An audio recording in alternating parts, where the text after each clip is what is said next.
Stop. Before we dive into this heartbreaking tale, tell us in the comments, what Spanish-speaking city are you watching us from? And don't forget to hit that subscribe button, give this video a like, and share your thoughts. Your engagement helps us share more powerful stories. Click the like button right now.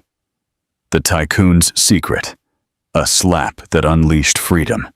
Charles Vance had everything anyone could dream of. A fortune built through years of relentless ambition. A powerful tech corporation that bore his name. A sprawling mansion in the exclusive Upper East Side of New York City. And a wife who, to the outside world, was the perfect picture of elegance, sweetness, and devotion. Audrey. From the outside, their life was flawless. But what people didn't know was that behind those luxurious facades and dinners with power brokers was a man obsessed with control. Audrey, his wife, had loved him with all her heart since they were young. She had supported him every step of his way to success. But over time, that love crumbled like a sandcastle against the tide. At first, it was just his tone of voice, that way of making her feel that everything she said was wrong. Then came the control disguised as care, the manipulation, the decisions he made for both of them without consulting her. And finally, the contempt. Sometimes he didn't even bother to hide it. He no longer saw her as a partner. He treated her like another object in his display case of achievements. The most painful part was that Audrey knew that wasn't love. It wasn't the love she deserved. They had a son, Leo. A 7-year-old boy with unstoppable energy. Intelligent. Sensitive. With the most expressive eyes in the world. He was the only thing that kept Audrey going. But even he was starting to notice that something was wrong in their home. "Mommy, why doesn't Daddy laugh with you like before?" he asked one afternoon. Audrey was speechless. She tenderly ruffled his hair and smiled. But inside, she felt something break. "Sometimes grown-ups have difficult days, my love, but I am always happy to have you by my side." And it was true. Leo was her reason to keep waking up every morning. Outwardly, Charles continued to play the role of the ideal husband. Dinners at fancy restaurants. Expensive flowers when he remembered. Gifts for Leo. Vacations in costly places like the Hamptons. But all of that was just a smokescreen. Audrey lived with constant anxiety. She felt trapped, like living in a golden cage. She couldn't talk to anyone. She had lost touch with her friends, with her family. Charles had made sure to isolate her, little by little. Always with convincing excuses, with that sweet voice he used when he wanted to get his way. One night, after putting Leo to bed, Audrey sat alone on the balcony. The wind was cold, but she didn't move. She watched the city lights as if waiting for a sign. And then, she felt something in her stomach. It wasn't physical. It was more of a certainty. She was pregnant. Just a few days before, she had secretly taken a test. And now, with certainty in her mind, the fear was stronger than the joy. How would she tell Charles? What would he do? Would he use it as an excuse to manipulate her further? Or would he be annoyed? She didn't even know which reaction scared her more. She heard the front door slam shut. Charles had arrived. As always, without greeting her, he took off his coat, poured himself an expensive scotch, and sank into his armchair. Audrey entered, walking cautiously. "Is Leo asleep?" he asked without looking at her. "Yes," she replied. Charles nodded in silence. Before, when he came home, he would come to her, embrace her, make her feel special. But that was ancient history. "Charles, we need to talk." He barely turned his face, raising an eyebrow. "About what?" Audrey swallowed. Her hands were shaking, but she couldn't stay silent anymore. "About us. About how we've changed. I'm pregnant. Silence. Charles set his glass down sharply on the table. Pregnant? And you just blurted out like that? Now! He let out a dry laugh, devoid of any joy. How convenient. Just when I'm trying to close one of the most important contracts of my life, you come up with this. Very timely. Audrey felt a sharp pain in her chest. This isn't just about your work. It's our life, our family. I can't keep feeling invisible. Charles stood up with that intimidating glare. Invisible? I've given you everything, Audrey. You live in a house that many women dream of. You wear clothes others can't even see in a catalog. And you come here to tell me I don't value you? I don't want clothes or trips, she replied, barely holding back tears. I want respect. I want to feel heard. I want Leo to grow up in a healthy home. Charles took another step, closer now. His voice turned colder. Don't start with your dramas. I don't have time for this. If you want respect, start by not questioning me in front of anyone. And stop making me look bad with that long face. Understood? And without waiting for an answer, he turned around, grabbed his phone, and locked himself in his study. Audrey was left standing in the middle of the room, trembling. She hugged herself, sat down slowly, and placed her hands on her belly. It wasn't just her anymore. She couldn't keep enduring everything out of habit or fear. It was no longer about survival. It was about protecting her children. Leo, the baby just starting to grow inside her. What she didn't know was that the breaking point was closer than she imagined. 2. A silent scream and the evidence. After that night, things only got worse. Charles started speaking to her even less. And when he did, it was with that dry tone, full of reproach and frustration. Audrey tried to convince herself that it was just a rough patch, that maybe it was stress from work, from business, from everything. But deep down, she knew that the man she shared a roof with was no longer the same person. In the massive Upper East Side house, Audrey walked as if on glass. Every step she took, every word she uttered had to be measured so as not to provoke his anger. She felt like a shadow in her own life. Even Leo began to notice it more. One day, while she was sitting in the garden watching him play with his ball, the boy approached, frowning. "Mommy, why are you always sad?" Audrey felt her soul shrink. She tried to smile but couldn't. "I'm not sad, my love. Just tired. Daddy doesn't love you anymore, does he?" The words hit her heart directly. "Leo, don't say that." "But it's true. He's always angry at you. He yells at you. Sometimes he doesn't even look at you when you talk. I see it." Audrey didn't know how to respond. She knelt and hugged him tightly. "I don't want you to worry about that, my darling. I'm here to take care of you. Always." But as she hugged him, she promised herself she wouldn't allow her son to grow up thinking that kind of relationship was normal. She wouldn't allow Leo to believe that love was fear. That same evening, Charles came home earlier than usual. Audrey was in the kitchen, preparing dinner. She heard the front door slam. She knew immediately that something was wrong. Charles stormed into the dining room, frowning, phone in hand. "Do you have any idea the trouble you're causing?" Audrey looked at him, confused. "What are you talking about?" He threw the phone onto the table, furious. "At the gala the other day, someone overheard us arguing. Do you realize? Now there are rumors. They're saying I'm an abuser, that I'm losing control. This could destroy me." She blinked, incredulous. "Is that all you care about? Your reputation? Don't you care that Leo hears your shouting? That he's afraid when you come home?" Charles ran a hand over his face, exasperated. "You don't understand anything, Audrey.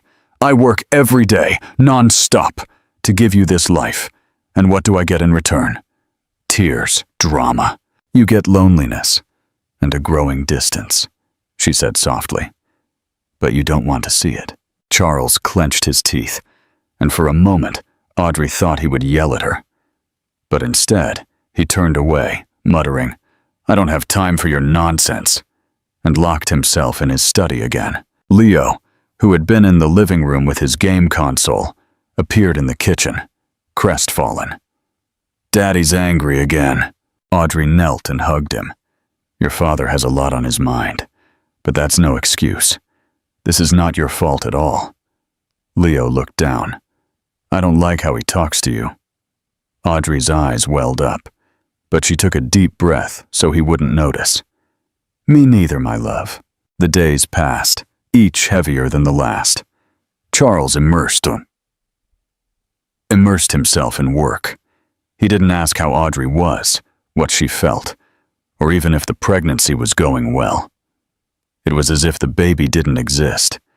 And although she tried to stay strong for Leo, there were nights when she simply lay awake in bed, wondering how she had reached this point. Remembering the Charles she met when they were just students, the man who dreamed of owning his own business, who laughed with her about anything. Where had that person gone?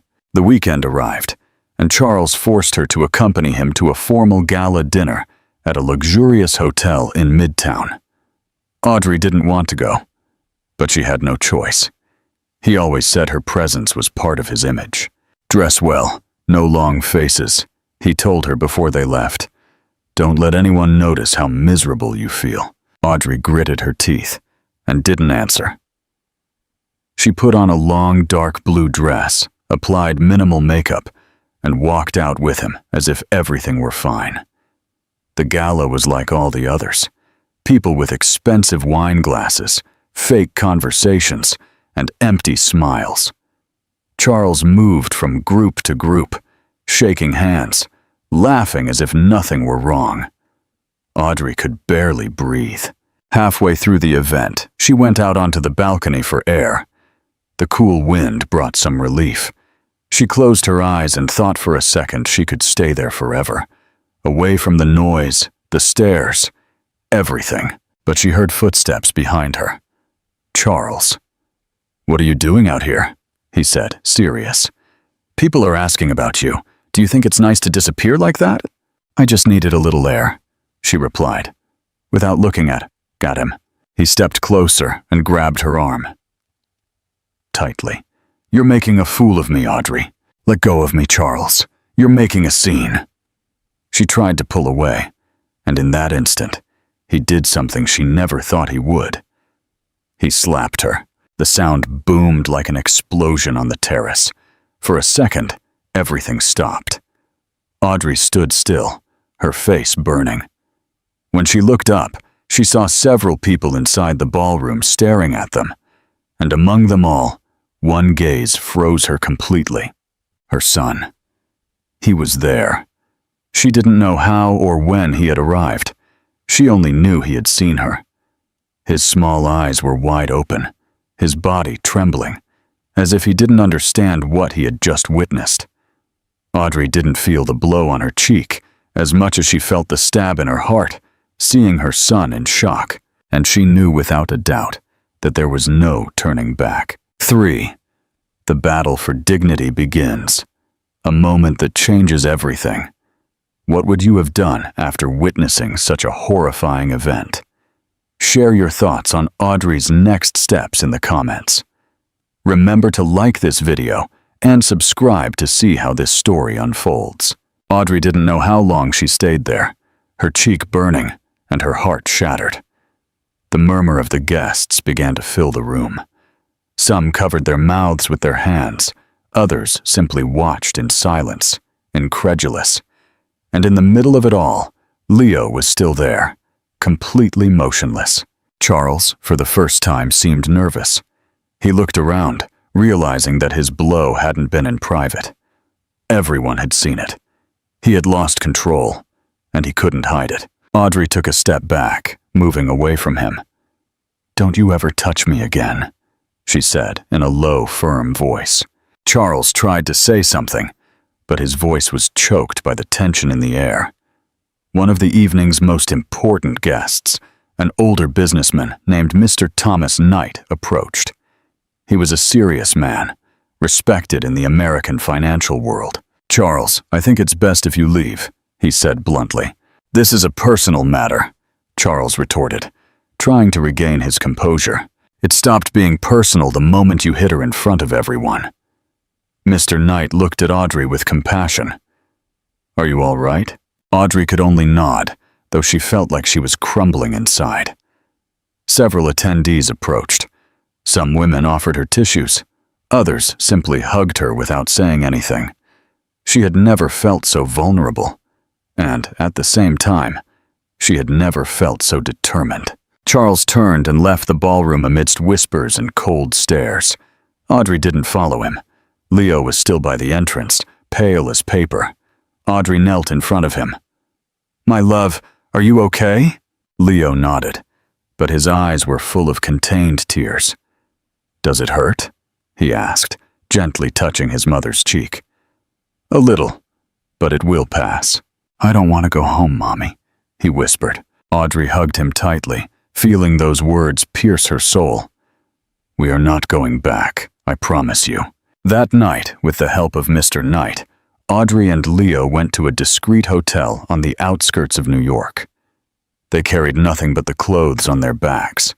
Her heart was racing, but at least, for the first time in a long time, she felt she had taken a step. In the hotel room, while Leo slept, deeply clutching his teddy bear, Audrey sat on the edge of the bed and picked up the phone. She didn't know who to call. She had no friends.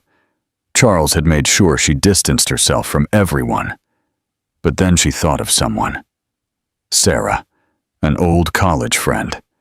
They hadn't spoken in years, but Audrey remembered her as a good person.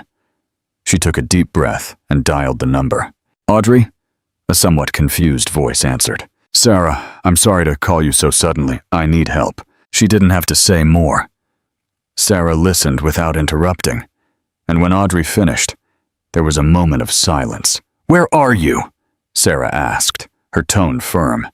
"Tell me, and I'll come get you." Audrey broke down crying. "Thank you, truly." The next morning, Sarah arrived at the hotel with clean clothes, food, and a look full of concern. She didn't ask too many questions. She simply hugged Audrey tightly and stroked Leo's head. "You are not alone," she told her. Audrey didn't know how to thank her. Sarah took them to her home in the suburbs of Seattle, a quiet place with spacious gardens and clean air. It was exactly what they needed. During the first few days, Audrey barely spoke. She just focused on caring for Leo and crying secretly at night. But Sarah was patient. She made her tea, kept her company in silence, and gave her space. Almost a week passed before Audrey dared to tell her everything.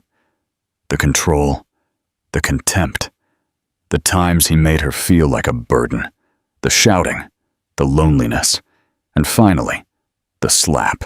"I saw it in his eyes that night," Audrey said, looking at the sunset from the window. "He wasn't remorseful. He was just worried that he had been seen." Sarah didn't answer immediately. She just put a hand on her shoulder. "Then you cannot go back, not for a second." "I'm not going back," Audrey affirmed. "But I don't know how to start over. He controls everything. I have no money, no home, no job, and I'm pregnant." Sarah frowned. "How many weeks along are you?" "Just a few." "And I found out a few days ago." "Then it's now or never. You have to protect that baby, Leo, and yourself. No more silence, Audrey." Audrey felt her body tremble, but no longer from fear. It was from the strength beginning to awaken within her. That very day, Sarah helped her contact a lawyer specializing in domestic violence. Her name was Carmen Hayes, and from the first moment, she inspired confidence. She had a calm but firm voice and a look that said, "You are going to get through this. The first thing we're going to do is file for a restraining order," she explained. "But for that, you have to be prepared. This won't be easy, Audrey. He will fight dirty." Audrey gritted her teeth. "I don't care. Let him try whatever he wants. I won't let him hurt us again." And so, a new stage began. A stage of fear, yes, but also of courage. Because for the first time in years, Audrey was choosing herself. 4. The media counteroffensive. For those reading the comments, type the word justice in the comment section. Only those who made it this far will understand. Let's continue the story. The following days were like walking through a minefield. Every step Audrey took was filled with doubt, fear, and questions. But there was also something new inside her: determination. Carmen, the lawyer, was clear from the start. She explained that while the complaint and the restraining order might seem like huge steps, they were only the beginning. Charles had power, influence, and contacts everywhere, and he wouldn't stand idly by. He will try to manipulate the story, she warned. He will surely talk to the press. He'll want to make you look like the villain. You have to be ready. Audrey took a deep breath. I don't care what he invents. I know what I lived through, and I'm not going to be silent anymore. And indeed, the media attacks came. Within a few days, several news outlets began publishing suspiciously aligned articles. Recognized executive faces difficult situation with pregnant wife. Personal conflicts affect private life of successful Manhattan businessman. None mentioned the slap. None talked about the fear, the shouting, the control. They only talked about a family crisis. Audrey expected it. Carmen did too. That's why they were prepared. They collected text messages where Charles humiliated her, emails with harsh orders, audio recordings of arguments, old photos of bruises that she, without knowing why, had saved on her phone. Carmen put together a solid file. This is what we're going to use, she said. Justice is slow, but it's not blind. And even if he has money, he can't buy everything. They also had Leo's testimony. Carmen was very careful. They didn't force him. They just asked him if he wanted to talk about how he felt. And Leo, with his soft voice, just said, I saw my dad hit my mom, and I don't want that to happen again. That was enough. One morning, while Audrey was helping Sarah fold laundry in the kitchen, her phone rang. It was a blocked number. She hesitated to answer, but she did. Audrey? The voice chilled her blood. Charles, I need to talk to you. This can't continue. You're destroying everything. Are you calling because you're sorry? She asked with irony. Don't play games with me, he retorted aggressively. I'm willing to forget everything if you come back. You can stay in the house with Leo, even with your pregnancy. But this has to stop. Audrey felt a mixture of fury and laughter. Are you offering to take me back as if I were a prize? I'm trying to fix things. You have nothing without me.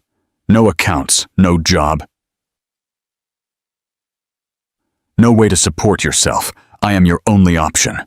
You're wrong, she said calmly. I'm not afraid of you anymore. And she hung up. She stood there trembling, tears in her eyes. Not from sadness, but from rage. Sarah came over and hugged her without saying a word. That night, as Leo put on his pajamas, he approached his mother with his teddy bear in his arms. Mommy, if you're sad, I'm sad too. Audrey knelt in front of him, hugged him gently, and stroked his hair. I'm not sad anymore, my love. I'm strong, and that's different. Leo rested his head on her shoulder. Will we be together forever? Audrey felt a lump in her throat. Yes, my darling. No matter what happens, we will always be together, and I will protect you from everything. Leo hugged her tighter. Even from Daddy. She didn't know what to answer immediately. She closed her eyes, took a deep breath, and said softly, From everything and everything, I promise you. The next day, Carmen organized an urgent meeting with a criminal lawyer and a child therapist. They knew Charles wouldn't stop. They had to protect Leo on all fronts. He's going to try to ask for custody, Carmen said, and he'll use everything he can against you, from your financial situation to your emotional stability. He'll paint you as an unstable mother, and he'll do it with a smile on his face. What do I do? Audrey asked. Her soul was a sea of confusion. Prove who he really is. You are not alone. We will fight with everything. Carmen gave her a list. She had to organize her documents, open a bank account in her name, start working, even if it was something simple, and gather any witnesses who could speak about Charles's true behavior.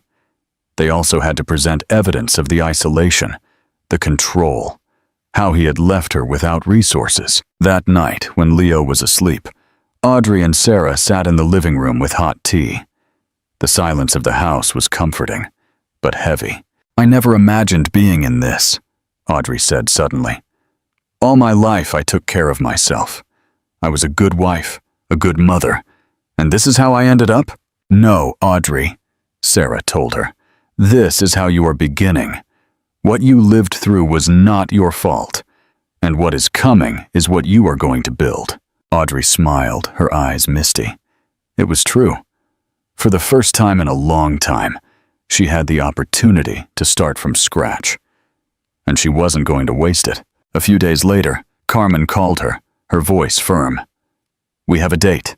Preliminary hearing in 2 weeks. I need you to be ready." Audrey closed her eyes. 2 weeks, 14 days, to prepare to face him head-on. Not as his wife, not as his victim, but as the woman who would no longer be trampled upon.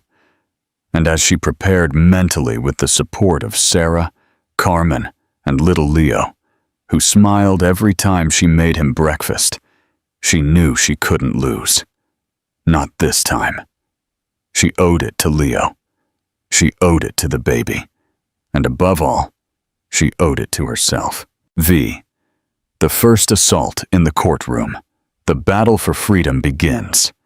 How do you think Audrey will fare in court against Charles's power?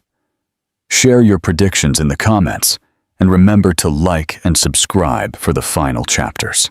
Time flew, and at the same time, dragged. Every day was a mix of anxiety and hope. Audrey woke up early, made Leo breakfast, reviewed documents, talked on the phone with Carmen, and tried not to think too much about what was coming. But there was always a moment, however small, when fear crept in uninvited. She knew Charles wouldn't stay quiet. It was confirmed one morning when she received a message from a blocked number. "You don't know who you're messing with. You're going to regret this." Audrey took a screenshot and sent it to Carmen. She didn't reply to the message. She didn't react. She wasn't going to play that game anymore. But she couldn't stop her hands from shaking. Carmen replied instantly. "Save everything. Every threat. Every attempt at contact. We are going to use it. And you are not alone." But even so, the fear was real.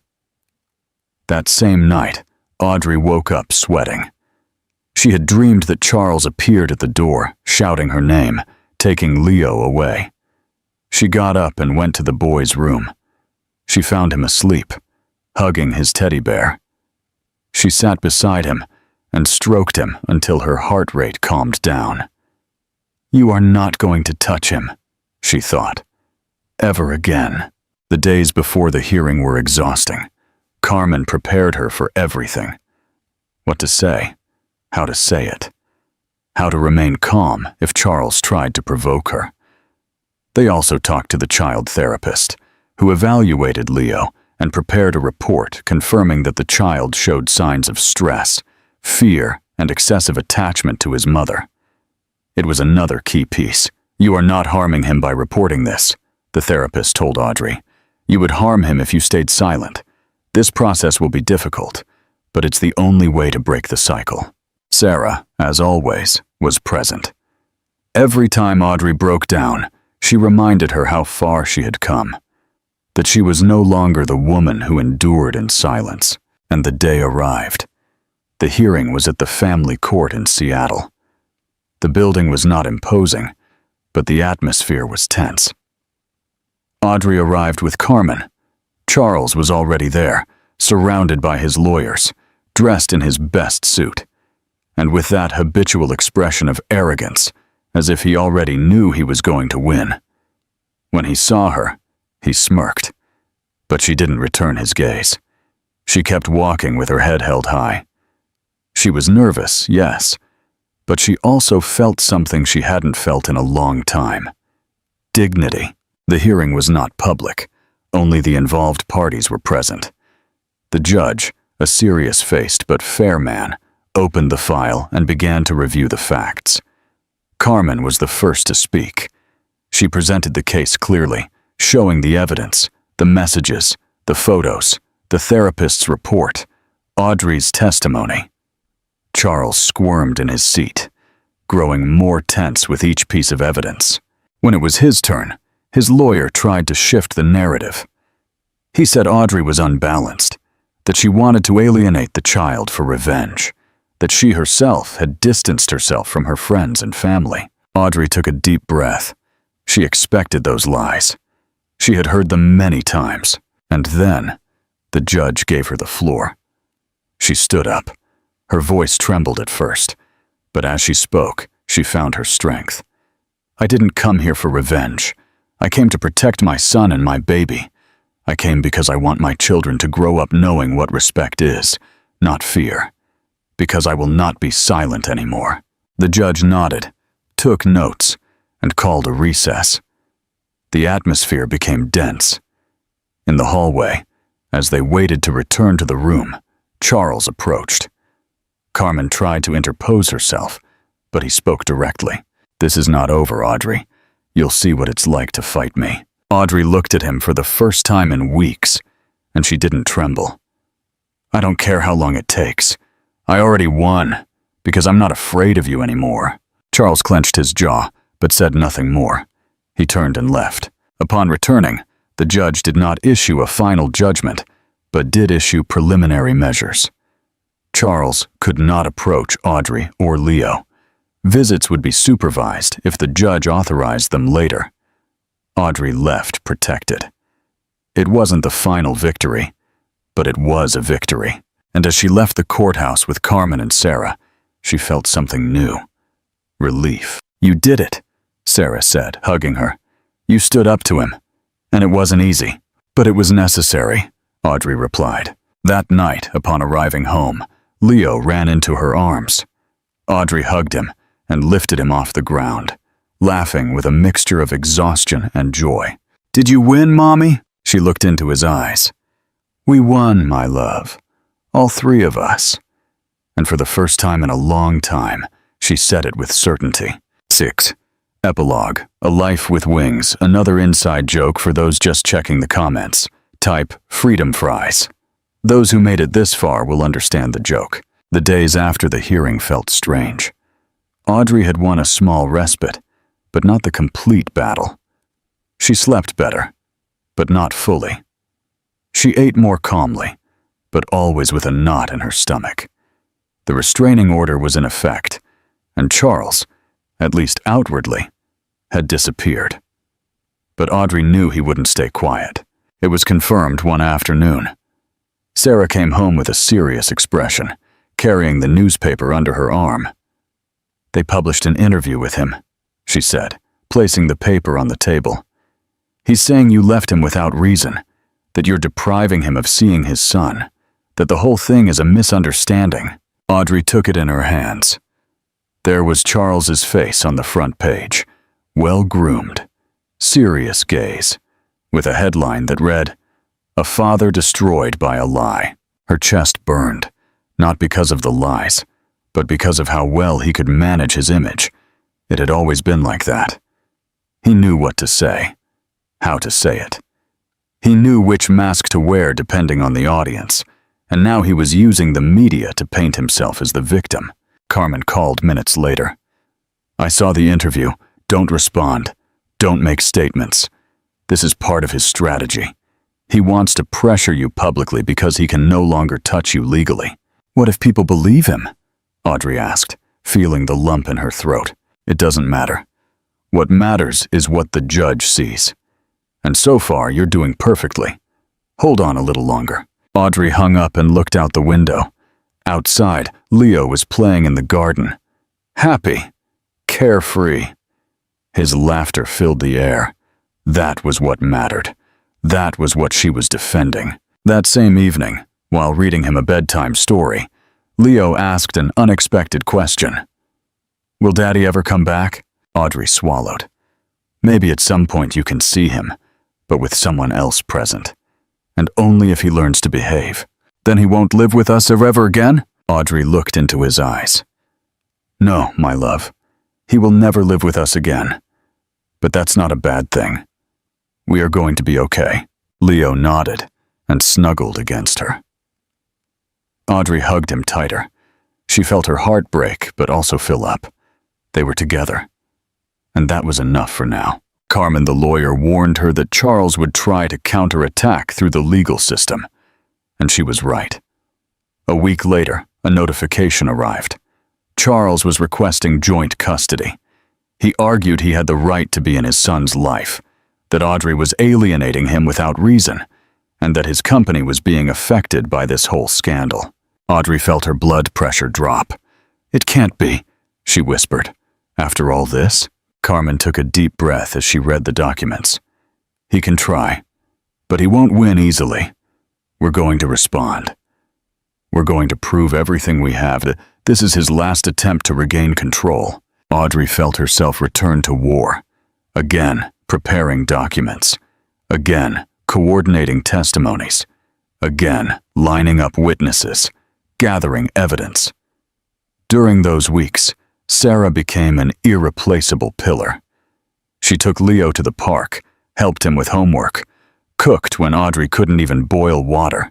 Every night before bed, Audrey sat with her notebook and wrote down what she felt. It was a kind of diary, something that helped her release everything she didn't say aloud. She wrote things like, I can't let him win. I can't let my son believe this is normal. I have to be strong, even if I sometimes want to give up. And so, time passed until the second hearing arrived. This time, it was for custody. Everything was at stake. Charles arrived at the courthouse with the same arrogance as always. He greeted his lawyers, smiled at the press waiting outside. He looked like an actor going to a premiere. Audrey, on the other hand, entered without makeup, face washed, with a folder of papers under her arm and Carmen's hand gripping hers. In the room, the atmosphere was cold. The judge reviewed both files. Carmen presented every piece of evidence in detail. The threats, the history of violence, the psychological evaluations. She showed Leo's therapist's report and presented a letter of support signed by the boy's pediatrician, confirming episodes of childhood anxiety since witnessing the abuse. Charles's lawyer did what everyone expected. He attacked. He said Audrey had manipulated the child, that she was using him as a weapon, that she was emotionally unstable, that she had no income, that she couldn't guarantee Leo a quality life. Your Honor, Carmen said, her voice firm, having money does not make anyone a good father, and not having it does not make anyone a bad mother. What matters is the environment, emotional stability, love, and in this room, it is evident who has all of that to offer Leo. Audrey took a deep breath. She felt her heart was going to explode, but she was there, standing up, facing him. The judge did not issue his ruling that same day. He said he would announce it in 3 days. They were the 3 longest days of her life. She spent the hours on autopilot. She played with Leo, but her mind was elsewhere. She couldn't sleep or eat well. She just waited, and the moment arrived. Carmen's call came early in the morning. Audrey answered, trembling. You won, the lawyer said on the other end. Full custody, no visits for now, and a mandatory review in 6 months. Until then, he cannot approach you. Audrey didn't respond. She simply broke down crying, a cry contained for weeks, for months, for years. Sarah hugged her tightly, and Leo, seeing her emotional, ran to hug her too. What's wrong, Mommy? She looked at him with tears in her eyes and smiled. We are going to be okay. Truly we are, my love. That night, Audrey wrote a single sentence in her diary. I am not afraid, and she wrote it with conviction. The days passed, and something inside Audrey began to change. She no longer woke up with a knot in her chest. She no longer checked her phone every 5 minutes expecting threats. She no longer lived waiting for the next attack. It wasn't that the fear had completely disappeared, but it no longer commanded her. It no longer dominated her. For the first time in a long time, Audrey could breathe. The news of the ruling in her favor leaked to the press, and although Charles tried to counter it with more false statements, this time it didn't have the same effect. The scandal no longer favored him. Several people who once feared him began to speak out. A secretary, a former partner, even a woman who had been engaged to him before he met Audrey. The truth began to surface, and when the truth shows its face, no power or money can stop it. Charles was not arrested, but his image was forever tarnished. He lost investors, contracts, and a part of the respect he so jealously guarded. And although that didn't erase what Audrey had suffered, it was a start of justice. Meanwhile, she began to feel alive again. With the help of Sarah and Carmen, she started looking for work. It wasn't easy, of course. She had been out of the job market for years, but she had a career in interior design and good taste, so she decided to try it on her own. She designed a simple website, did some free designs for friends, and little by little, the name Audrey Vance, Spaces with Soul, began to circulate in the small local circle. Someone asked her for help with an apartment, then another with an office, and without realizing it, she already had 2 projects a month. She wasn't making a fortune, but it was hers. It was honest, and most importantly, it was enough. One afternoon, after dropping Leo off at a music class, she sat in a cafe facing the sea. She had a notebook in her hands, the same one where she had written so many times with fear, with rage, with desperation. That day, she wrote just 3 words. I am so starting over. She looked toward the coast, the wind tousling her hair, and for the first time, she didn't think about what she had lost. She thought about what she had gained. Freedom. Leo was also a different child. He slept better. He ate better. He was no longer scared when someone raised their voice, and every time Audrey told him, I love you, he replied without hesitation, Me too, Mommy. Always. The baby grew strong in her belly. In the ultrasounds, everything was perfect. It was a girl, and she already had a name. Sophia.